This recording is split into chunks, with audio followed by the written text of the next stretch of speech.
Well, good evening, everybody, and welcome to Nation on Fire. I'm Dawn Wildman, and I am co-host with our ever-esteemed Jeff Lewis. And if you don't have sound, we have the directions that just flew past you that are up again to show you how you get sound. You need to phone in, whether you're calling in on the internet or some iPad or something, you will still have to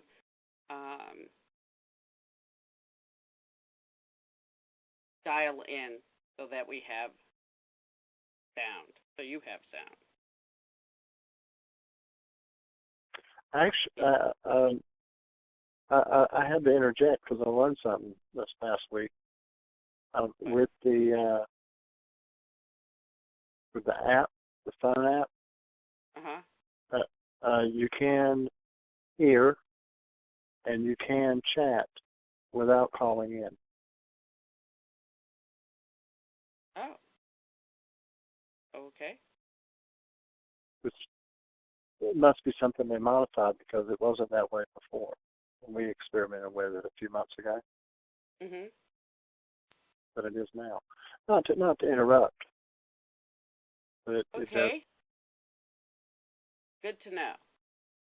And hopefully you visit us on our many social media sites and our website, patriotcoalition.com. We have Twitter accounts, Facebook, YouTube has a ton of great, interesting, and educational videos. You should go see them all.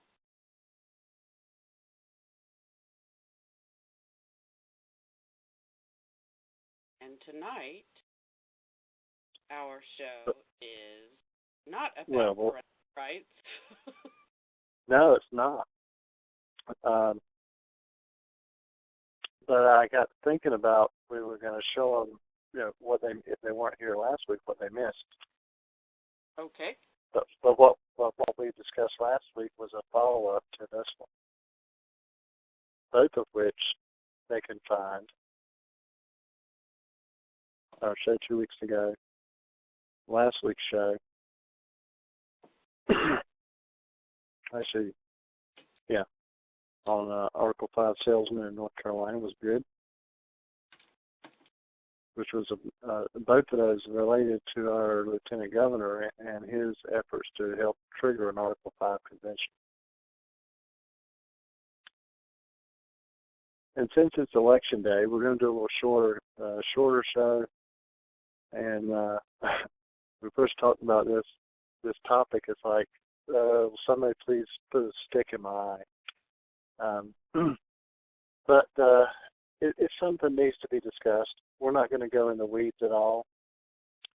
But there is some information that you ought to consider, and you ought to know where you can find some of it, and it's relatively easy. But as far as the archive shows, where did it go? I've got so many.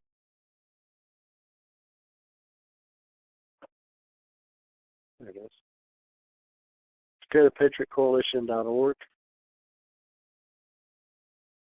Click on archive. It'll take you to this page. And if you scroll down just a little bit, embedded on this page. And stop that. I actually clicked on it.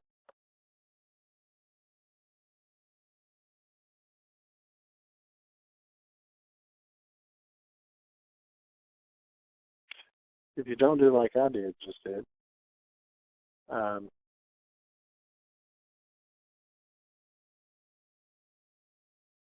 embedded in the archive page is our Nation on Fire playlist.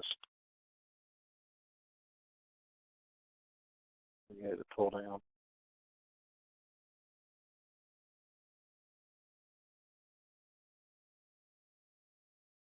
The Parental Rights Amendment one is up. The Article 5 salesman's up. And we've actually got about 3 more that we need to get uploaded from September. So, moving right along. So moving right along. So our show tonight's an honest look at campaign finance reform. Today, obviously, everybody knows is Election Day. Not hopefully you voted. I must tell you, you must vote. Whether it's corporate spending or campaign finance laws, everyone knows there's a problem with our election spending. And tonight we're going to talk about a few of those issues surrounding campaign finance reform. And the first thing I told Jeff that I wanted to talk about is I'm not sure if people really understand what Citizens United, be the FEC, was about, and who Citizens United was, and all those things. And since really Citizens United is kind of that was the Pandora's box that opened up everything to what we are absolutely seeing today. And so just to let you know quickly, so Citizens United is actually a nonprofit that does out here in Hollywood that does a bunch of movies. They make videos and big time, big budget kind of movies. And so they were doing a movie that was basically an expose on Hillary Clinton. And they had fear of seeing a bunch of retribution come upon them under the guise of campaign finance because they were buying ads to actually show trailers of the movie. Well, this is when Hillary is running for the Senate. So it basically looked like a political ad. And they were pretty sure that somebody was going to wring him by the neck and bring him up on charges of campaign finance charges, going against what the law was. At the time, it was the Bipartisan Campaign Reform Act, which said if you are a corporation or a union, you don't have a First Amendment voice, you cannot put money into, there was a cap on personal contributions, and that they couldn't do these, what we now know as individual expenditures. So Citizens United went up against the FEC to challenge previous laws that said, and previous precedent that said that they didn't have a voice as a corporation. And as we all know, it was overturned in the Supreme Court. If you guys remember, shortly thereafter, the president did a State of the Union address and had the justices sitting in front and, basically reamed them because now they've opened up this Pandora's box to all this foreign money that was going to come into the elections, which really kind of was disingenuous by the president anyway because, that's how he got elected. So, by the way, Citizens United is still around. It is run by a guy named David Bossie, who is also the head of Breitbart, and he does biz with nonprofits and lots of folks out there. So, and they keep making movies. So now what happens is SCOTUS decides First Amendment speech is protected if you're a corporation or a union. You can spend not directly, you can't give directly to campaigns, but you can do your own thing under this individual expenditures.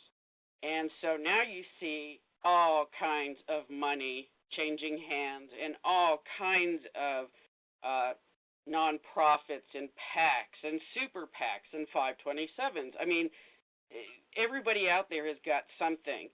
One of the most interesting parts of, I think, any decision or any case that's going up to whether it's a district court or it's the Supreme Court is who's filing briefs, friends of the court briefs, either for the appellant or against it.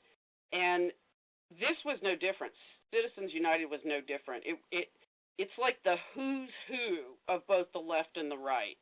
And it's so, really disingenuous, too, of the left that keeps making a big deal, Wolfpack, about their whole thing for Article 5 is to turn back over Citizens United because this is so harmful to elections. and yet the left has done really well by this. And they're not exactly turning money away and saying, "Oh no, we're going to be self-righteous here."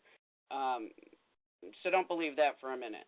And I joked earlier today that Soros is probably really happy that he doesn't have to be the only guy coughing up some money.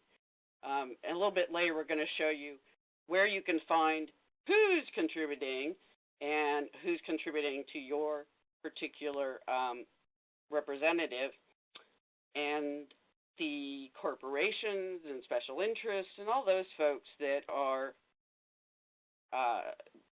interested in your particular representative. So Citizens United was really interesting in that respect. We see some of the people, as a matter of fact, John Eastman from California was from the Center for Independent Media. Not a big surprise that he is now on the high-priced legal team for Convention of the States.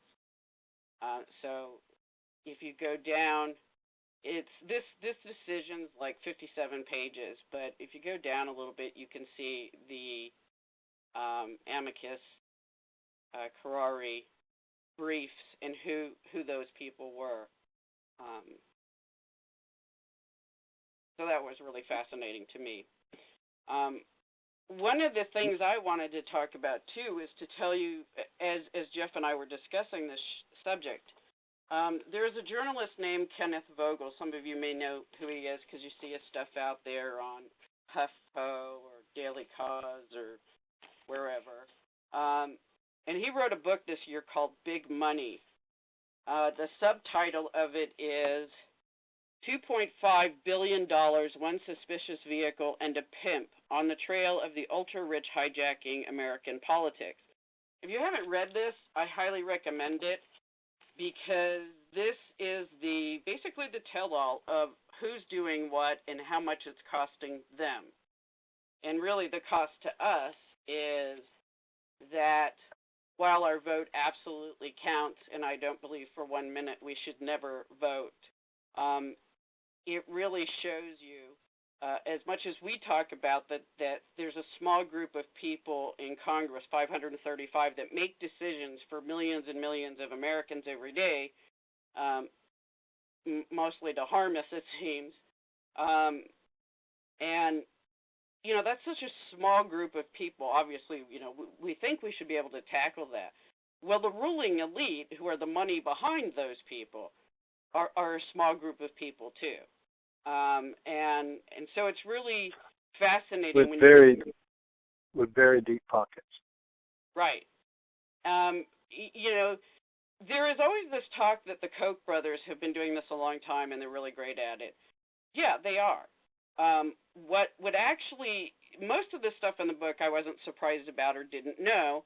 It was interesting hearing Ken Vogel's stories about how he was trying to get information because, as you can imagine, these people do things very much behind closed doors, and, they don't want to make a big deal of it. But the Koch brothers aren't alone. I mean, the left has their lion's share of people, and it's not just George Soros. My biggest recommendation, too, to people, especially going out Article 5, and who on the left is supporting that, is drop Soros, because every time we say Soros to Ferris, by the way, you see his little face lights up like it's Christmas morning, because he knows, Soros is the boogeyman. And so, using somebody else's name is probably better because, for one thing, I think it would shock him. One of the biggest examples I think, of showing you the difference of before and after Citizens United was a race during the presidential election. This is to me the highlight of what can change things. So normally in the past, and I mean the past, before all this money became such a huge dramatic change in politics and policy, you had the party system, right? So you gave money to the Republicans or the Democrats or whomever, and the money funneled through them to the candidates that, you either approved, or in my state, didn't approve and couldn't stand and weren't going to vote for, but they were going to go with those people anyway. And you know, the party itself was sort of the master of everything. You know, you gave your donation to them, and this changed things, because, you know, I think even the Tea Party really recognized the fact that you didn't have to give to the party system, especially if you didn't like the party system, no matter what that was. You could give directly to the candidate, and now with the advent of the internet and everything, it makes it so much easier to do that. So we saw this back in 10 with the Scott Brown race and New York 23, I think it was. And, you know, people all over the country were supporting that. Isn't it funny that we're all trying to figure out if Scott Brown's going to win New Hampshire again? Got to be on the record for, like, hop-skipping around states or something. Yeah. This article at the Sacramento Bee, it came out 5 days ago, and it talks about the money in the California race. And just to use this one as an example, and I just scroll down a little bit, you'll see it says the 20 most active groups share many of the same big donors. Yeah. I think most pretty savvy people that have been around for a while get that most of these groups play both sides of the field. You know, because they never know who's going to be, you know, holding the gavels at any given point, so they can't totally alienate either party. So they donate to both sides. Sometimes at the same time. Well, most of the time at the same time, yeah, because you know it's. Well, I'm talking about in a specific campaign. Well, and you see, this talks about here spirit of democracy. So, speaking of that party system, so in California, the Republican Party pretty much is irrelevant at this stage. The only thing that keeps it alive is the man that's behind and the money behind spirit of democracy, which is a man named Charles Munger. And Charles Munger has decided that if you guys think you don't like Karl Rove, this guy is even worse. And it's a family affair because his sister's doing to the Democrats what he's doing to the Republicans. This guy's a neoconservative, and, you know, he has put money, he has supported against good conservatives. And you think, why would somebody do that if you're, you know, espousing to be a Republican? And so he's put a bunch of his, and it's all his own money, very wealthy, and second generation, so it's not like he had to earn it. But anyway, so he is pretty much picked and was choosing who went through the primary this year and who gets elected in the state of California. Now, I think for most people that would seem as business as usual because it's California, but this is actually happening everywhere. And I was talking to Jeff, the Rick Santorum race in the presidential race is probably one of the biggest examples of how money can change a race, because without Foster Freese's money, Rick Santorum would have been out way before he was. And it really was a mission that Foster Freese was on because he was friends with Santorum. You know, he liked his politics, his you know, faith they shared, all these things. So he kept him in the race. And that did change a lot of things. And we're seeing that. You know, we're seeing places where there are, Louisiana right now, there are two Republicans running against Landrieu. Well, it used to be in the party system where when the party was in charge, they could give the nod to one of these guys and say, you know, hey, step out because you're muddying the water, you're dividing the vote. But now with all the independent expenditures, everybody gets their own money. Nobody has to go away. And so what they're going to end up doing is, you know, somebody's going to lose some money there. But, you know, it really can hurt a race if you've got two of the same party in a contentious race. So in California, we've had for a long time one of the largest campaign contributors that used to be to the party to the Republican Party was actually the prison guard union, which was kind of funny because you always think, at least I always did, SEIU or the teachers union or something like that. But yeah, they're still one of the largest unions. And so you can tell in the graphic, this was great that the SACB came out with this, how the money flows. And we're really no different than any other state anymore. Citizens United has changed all that. So you're not so much, Jeff and I were looking through at a few candidates today to see where they got their money. And you will be shocked. We're going to show you one of the best places to find that information. You're going to be shocked at how little money candidates are actually getting from their party, because in a lot of places the party's been made irrelevant. And the thing is with individual expenditures and all these PACs and super PACs and stuff, people can basically pick and choose where they put their money, either for or against a candidate or for or against any particular policy issue. And it makes it really difficult, I think, for average voters to feel like they're part of the process because there's so much money changing hands. It always, every time I think about this, I picture like Vegas, like it's a big gambling thing, and people are putting their money on such and such, and oh no, we're going to put it against so and so. And we have one of the a really contentious race here in California for the 52nd congressional district. We've got what was normally, before redistricting, a very conservative Republican seat. 2 years ago, it was obtained by a rich Democrat. By the way, that's the other thing in my state that goes to show you that money matters. The only way you get elected, especially as a conservative in the state of California, is if you have your own money, because the Republican Party doesn't have money to support you. And that's why you start seeing the Darrell Isas and Duncan Hunter and Scott Peters, Boxer Feinstein, because they have their own money. And they also, get money now from political parties and the individual expenditures.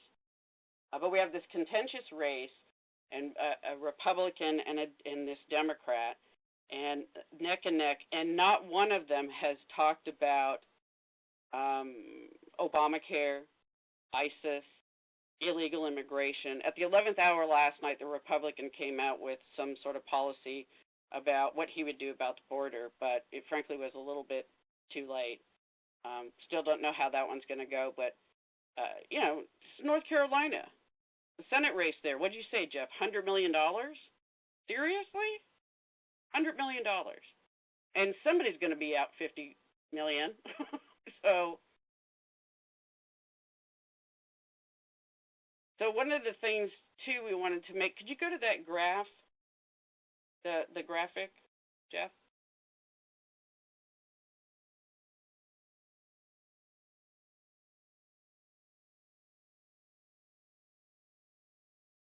The reason I thought this was really important for you guys to know about, or at least to keep an eye on, is when you find out who is financially supporting your candidate, it doesn't take rocket science to figure out where your guy is going to come down on a policy issue. And so it at least gives us a little bit of foresight to understand,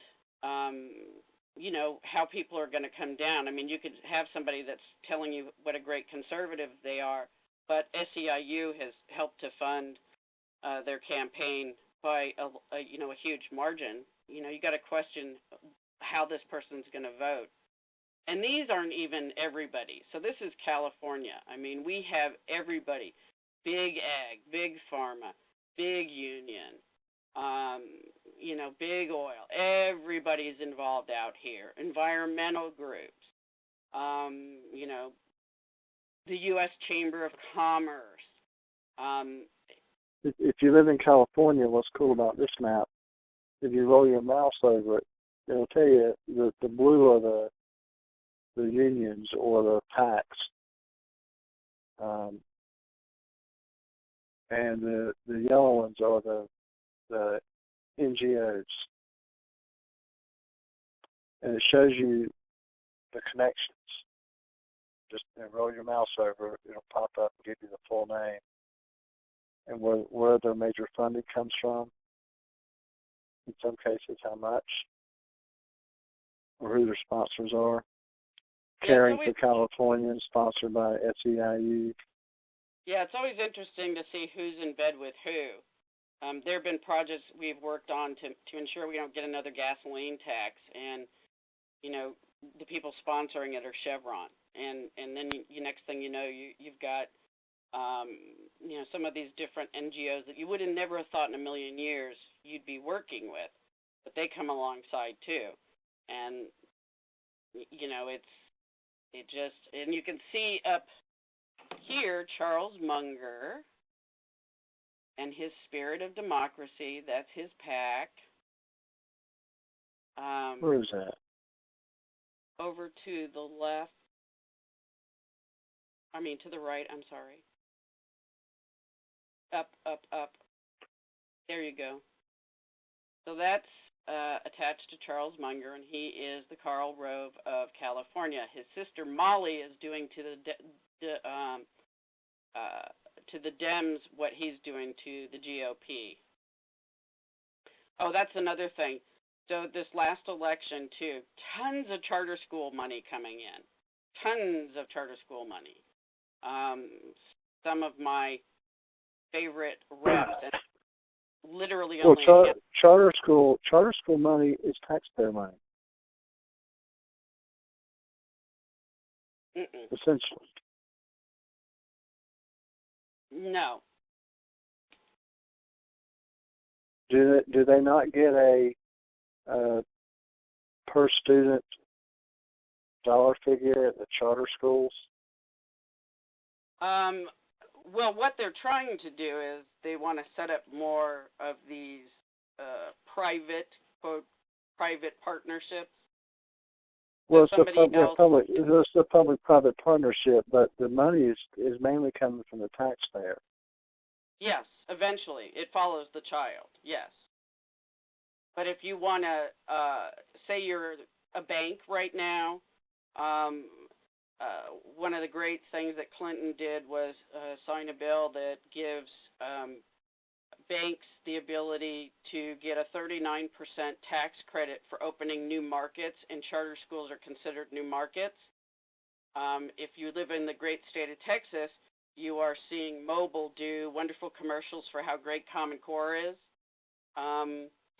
Everybody and his brother it's almost like a 7-Eleven, where you're going to see charter schools on every corner, right next to Starbucks, I'm sure. Right. It's 9:30, so moving right along.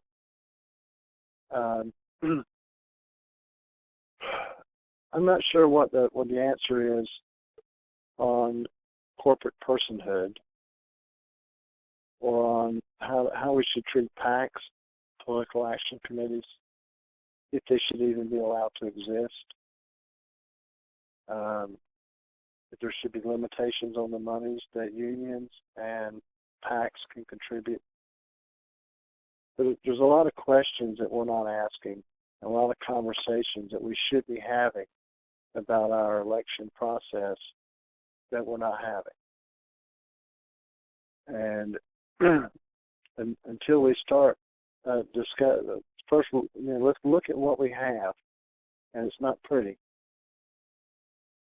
If you're ever going to get the people re-engaged in the election process, in their civic duties, they have to feel like they're getting a straight,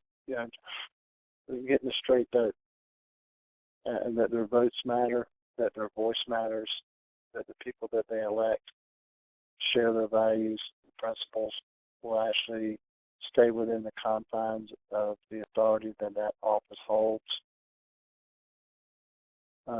But the people have to be engaged all along the process, not just on election day. So one of the places you can go find out about politicians, public servants, and the relationships they have is opensecrets.org. And there's a ton of information here. If you want to look at congressional elections, so you mentioned the 52nd District. Is that right? Yes. What's the last name of one of those candidates? Peters. Scott Peters.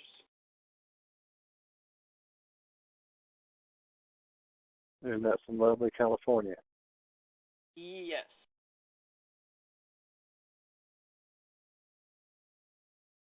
So it looks for everybody by that last name. There's Scott Peters, so click on him. And you can do this for any congressional race in the country at opensecrets.org. And it gives you, there's a lot of different information. This cycle here is 2014. Depending on how long they've been in politics, it can go back, like this one does, 14 years, back to 2000, that you can go back and look at, see who he used to be in bed with, who's he still in bed with. You can do an in-depth analysis to see if his voting positions changed based on who was donating to him. And there's other things you should look into about your public service. Who is peddling influence with campaign donations? Absolutely. And there's a ton of information to be gleaned. Now, these are just totals here: how much you raised, how much you spent, how much cash he's got on hand, and as of 15th of last month. So, right, so 2 weeks ago. How much outside spending? This is color coded, so the green's in support, the purple's in opposition, and the greenish color there, the lime green, people that were sitting on the fence and donated to vote. What type of organization they were, how much they donated. And here's the thing, too, about, so if you're watching your particular critter, your representative, you're probably watching how they vote. And so when you see, for instance, Scott Peters he's all about, close Guantanamo, yes, about the NDAA, yes, we should bring terrorists to the U.S. and put them in prisons here, no on Violence Against Women Act, no on consumer protection improvement, no on small business capital access and job preservation, no on Full Faith and Credit Act. So this is the way this man has voted, and you look at who supports him, which then makes you wonder why. Right. Now, and I just showed you, that was just a summary. If you break this down, and you can go from tab to tab, and it'll pull up the information just on the contributors for this election year. Qualcomm, 37, J Street PAC, 35, and it goes right on down. And it's also given them for, I guess, the other primary candidates in that district. Yes. That's just from that one category. Do you want to know what industries have donated to California District 52? Well, and one of the things we wanted to make sure people understood, too, is that you are generally, anymore, I think, most people, if you don't give directly to a candidate, you're not supporting the bureaucracy of a political party. You might be giving to some of these organizations. So when you find out that, the money you've given over to, let's say, the Red Cross, for whatever, ends up in the pocket of the Democrat, or in our state, if you unfortunately have union dues taken directly out of your paycheck and find out 99% of union dues are used for Democrat candidates and or issues, it makes you think twice about how you spend your money. In that circumstance, you don't have a choice, but for most of us, we have a choice where we put our dollar.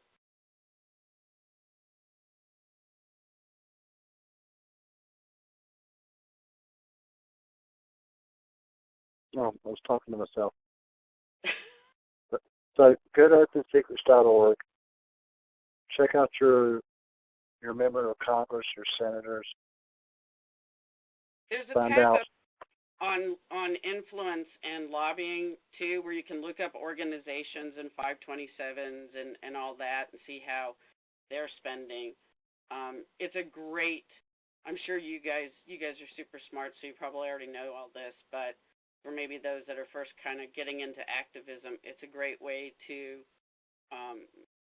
get yourself informed about who's supporting your particular candidate and or issue. I think most people are surprised, I think. Right. Now I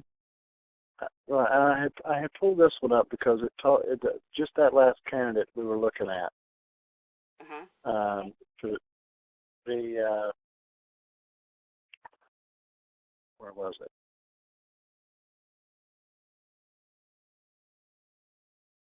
Well, as far as contributions, one of the largest contributions was coming from leadership PACs. Yeah.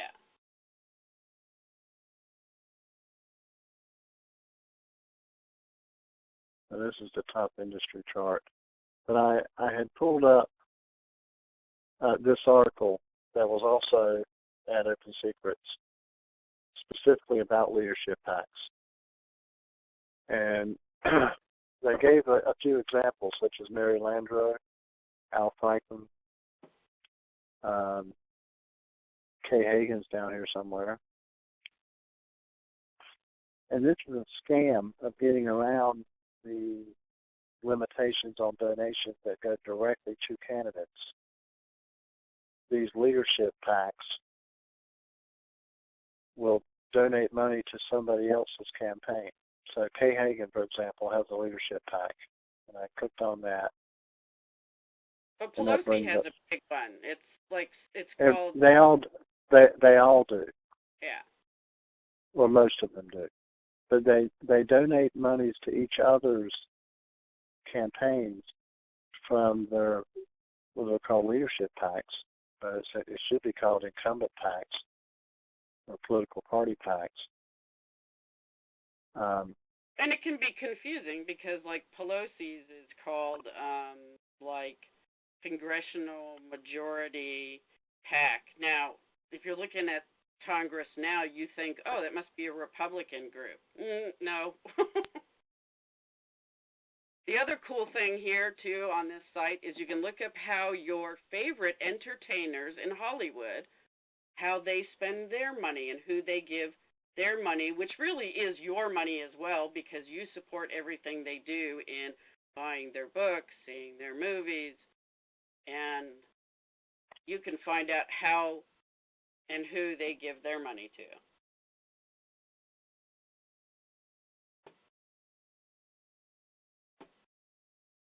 Another place you want to look, just so you know where I found it.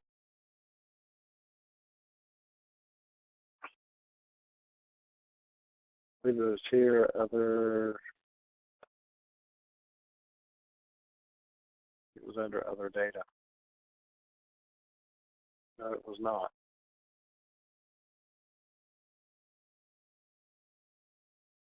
Resources, maybe? It must have been under news and analysis.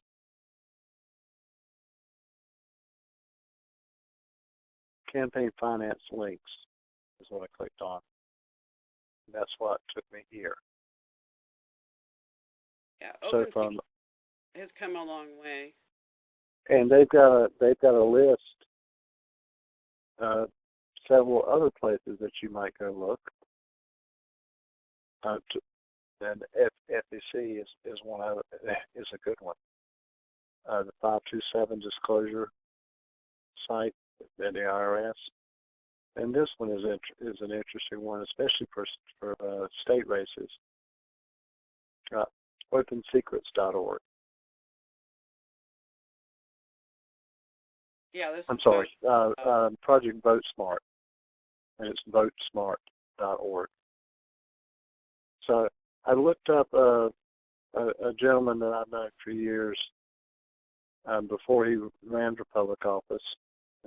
He spent a term in the state house, and then his very next election, he ran for the state senate, and he's now up for re-election for his second term.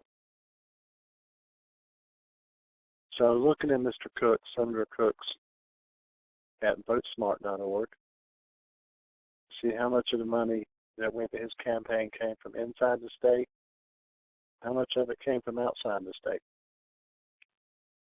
And it's got a very extensive breakdown here. One of the things that I found interesting is that of the $72,000 that was raised, I believe it was like $58,000 came to the political parties.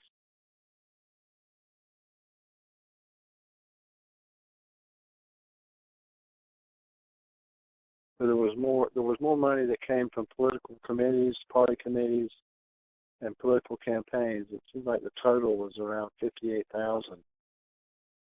Well, that's what you would expect. I mean, it's District 1 in North Carolina. It's a small race. It's probably a heavily conservative Republican district, right? I mean, that's what you would expect to find. It's some of these other places where you see, tons of money that is coming from A, out of state, B, from a lot of other resources other than the party. But this is, I use this site a lot too because it'll show you the positions and the votes that elected have done and any other information they can dig up on them.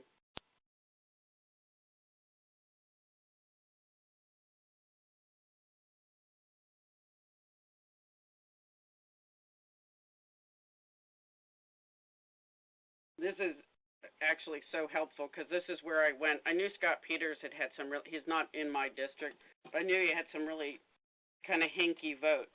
So while this battle was going on, I went and looked up his voting record, and it makes it so easy here to see what the bills were, what the outcome was, and their vote on it. There we go, talking to myself again. Another favorite, followthemoney.org. We go back to the homepage there.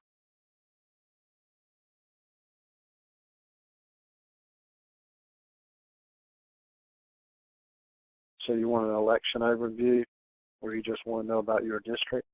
Yeah, I was going to say, don't they have a state component to it where you can keep an eye on your state? Yes.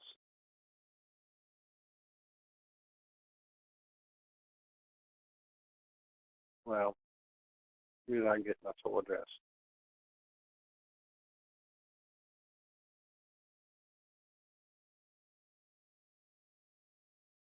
I think people get the gist. There's so many more resources now than there used to be. Money in politics, that's the one I was looking for. So, followthemoney.org, money in politics, resources, and there's also government disclosure agencies.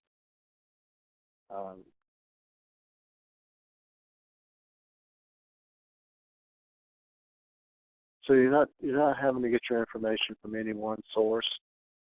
But this one at Follow the Money, and it references back to Open Secrets as well. Consider the source. GovTrack is a good source. Even beyond like giving money to candidates and stuff, it's good to look at who, you donate money to just on a general basis. I think everybody gets that now, but I'm sure we all have older parents and stuff that don't quite, they've been given to the same organization for 100 years, and they really think they're doing good work. And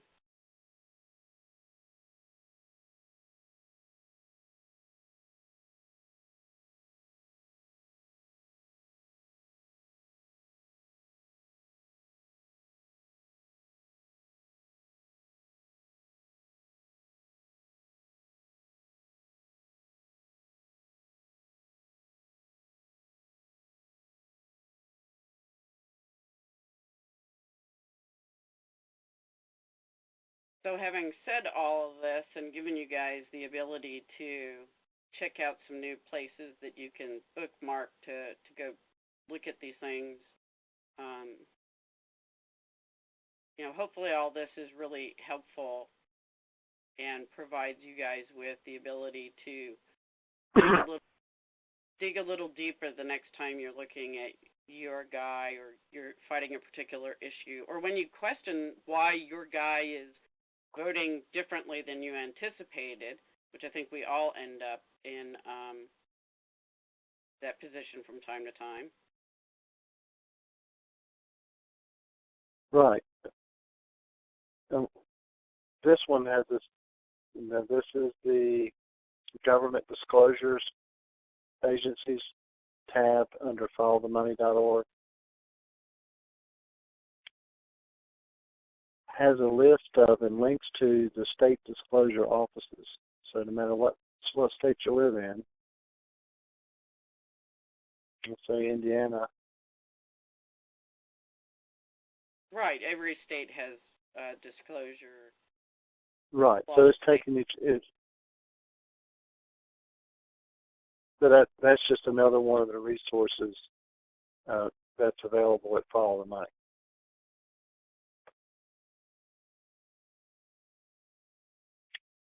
And last but not least, we talked about this on the radio show, and I don't know if we've included it in any of our webinars, but Muckety. Now, you need to take everything with a grain of salt, but the very same map that they had for California, if you wanted to look, Nancy Pelosi is who you mentioned earlier.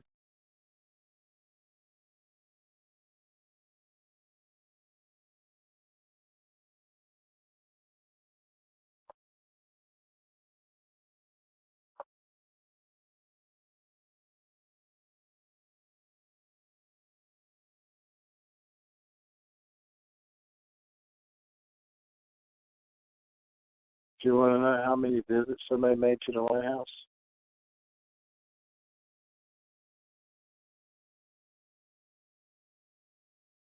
This is the Muckety connection map. That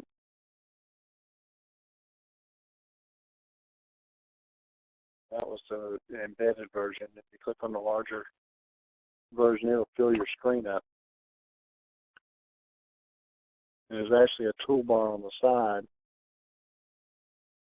There's IMAP tools.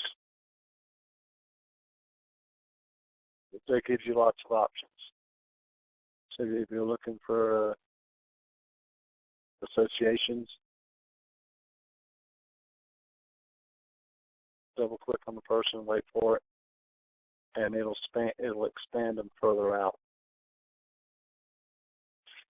Depending on the level of research you want to do on either a candidate or an incumbent, people in politics, Muckety.com, votesmart.org, followthemoney.org, and Open Secrets have just for starters, and like Dawn said, there's several more organizations out there now that are tracking and following the campaign money. So how do we fix all of this? Well, for starters, we had to want to to get the corruption out of politics. And I'm not sure what all that's going to take. And we could spend another hour just talking about the possibilities. We don't need to amend the Constitution to fix it. I think it's simpler than that. I think it could be done via statutes that if you can't vote for somebody, you can't donate toward their campaign. All campaign dollars have to go through the candidate. No PACs, no unions, no third parties spending money on either pro or con advertising. So you want to see Citizens United overturned? Apparently. Apparently you have something in common with Wolfpack. Well, apparently I do.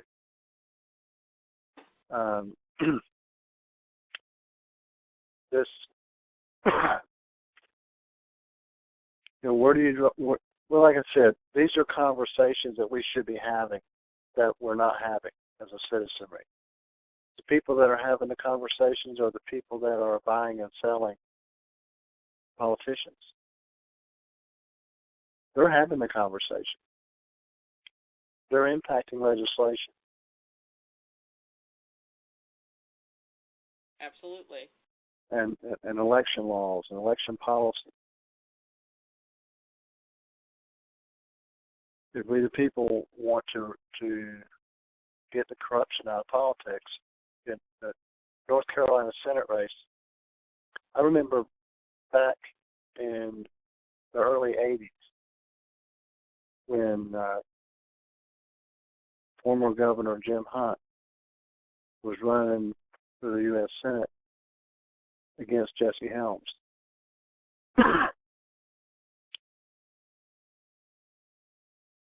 This is mostly rural North Carolina, especially back 40 years ago, 30 years ago. It was $25 million was spent on that Senate race.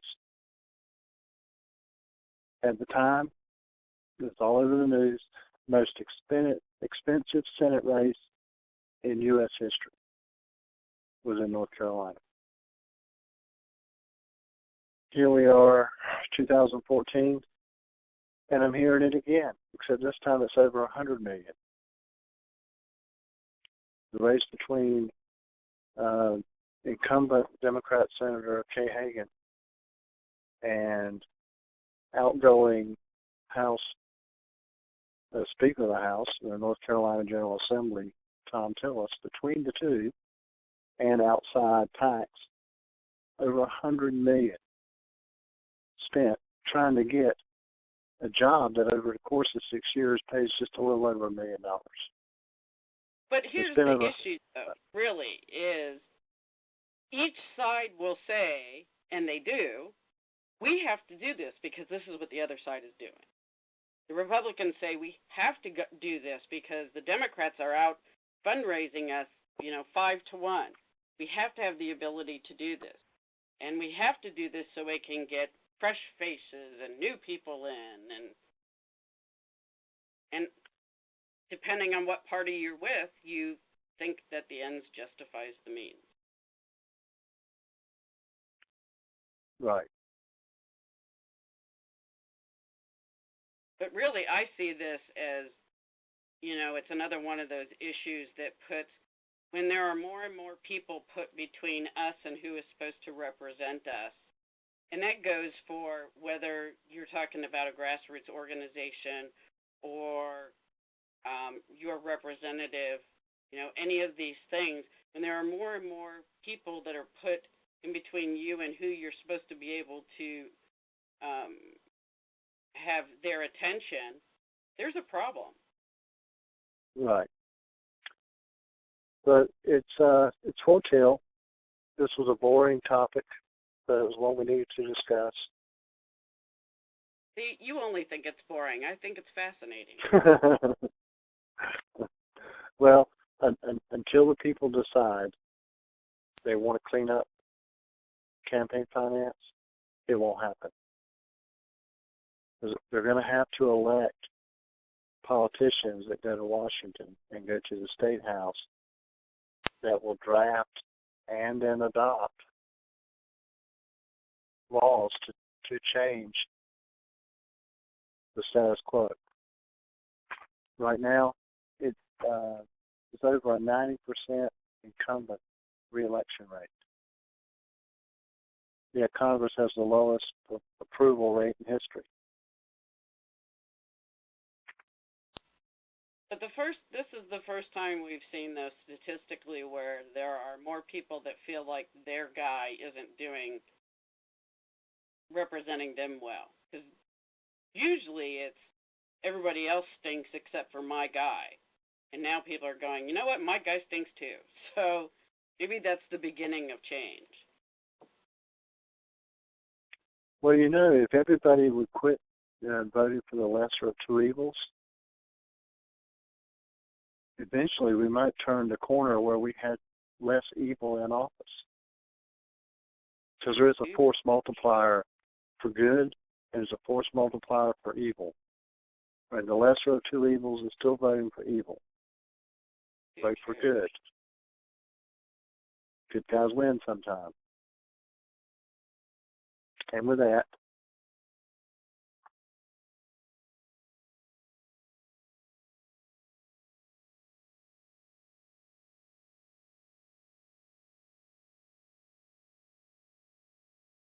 I talked about this last week and I didn't have it available.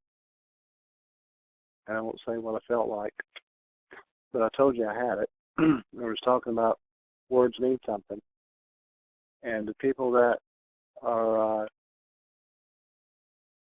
attempting to trigger an Article 5 convention are claiming that the words in the Constitution don't mean today what they meant when they were written.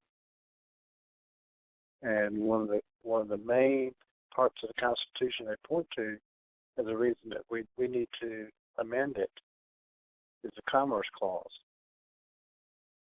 That doesn't mean it's not being interpreted today the way it was meant when it was put to paper.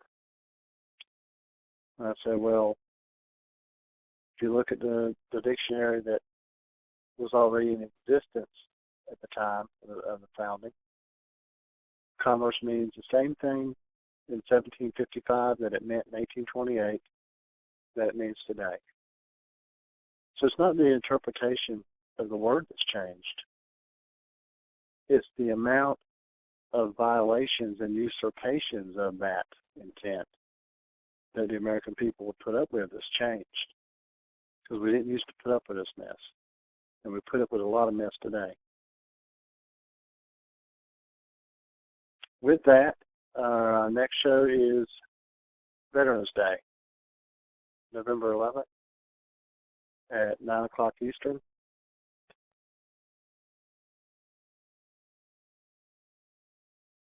As Dawn mentioned up front, check us out online at patriotcoalition.com and .org.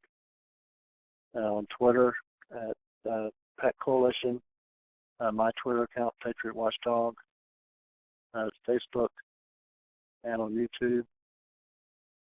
And have you got any closing remarks, Dawn, that I left out?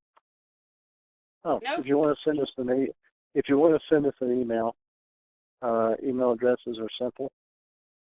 Jeff, Richard, Dawn, D, are our national leadership, at least the ones that are out in front of the curtain, are simple, just our first name at patriotcoalition.com, and we'll let you back. Well, I just wanted to remind everybody we're still trying to fundraise so we can get to Arizona and debrief the senators there on Article 5 and try to slow this mess down. So hopefully if anybody feels like it or they know somebody else who still has money left in the country, they'll go to the website and they can help us fundraise to do good work. Yeah, and you posted me for never reading the chat window. I know. We have a question about, is there a link to the Johnson 1755 dictionary? I know. Like I'm Bristol so Webster's. And yes, there is. Just do a search for Johnson's 1755 dictionary, or you can just go directly there, johnsonsdictionaryonline.com. And since you brought it up, so you know what you're looking at here once you get there, because it's, I think it's user friendly once you figure out how to use it. But just for example,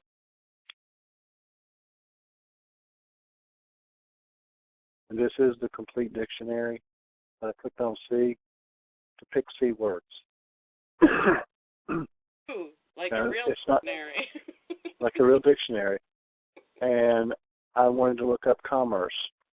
Was commerce in this list? As I scroll down, it is. But let's say it wasn't. Look for the word. If the word you're looking for is not in this list when you click on the letters in the alphabet, Red Johnson's, click on the word that's closest to that. You see where view transcription from pages or view scan. You want to view scan.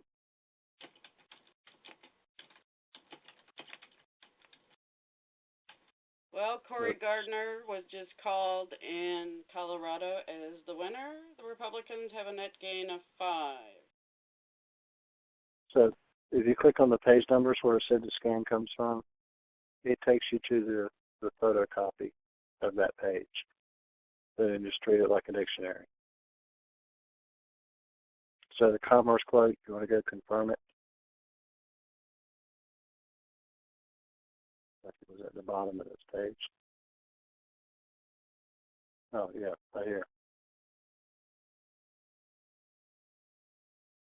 If what you're looking for is not on that page, it's on the next one. There's arrows at the bottom to take you to the next page.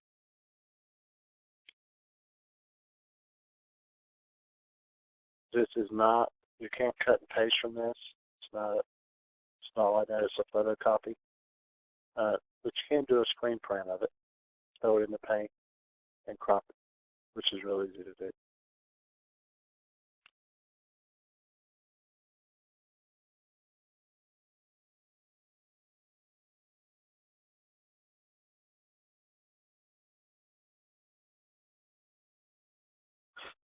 You know it's gone. Yes, sir. And send these happen. Well, we'll